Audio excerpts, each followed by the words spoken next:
So the experience I've learned from the Eskwela online or the e-commerce course is very challenging for me because marami ako natutunan, especially the new trends, WordPress and other applications in terms sa online jobs.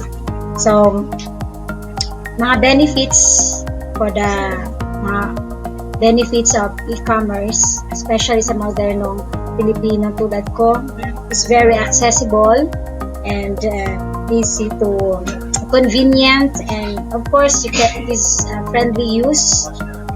You can access it 24/7, so very useful. So, of course, ang e-commerce ay walang age limit. Pwede estudyante or kahit sino. Kahit retirable ka na, pwede na yan.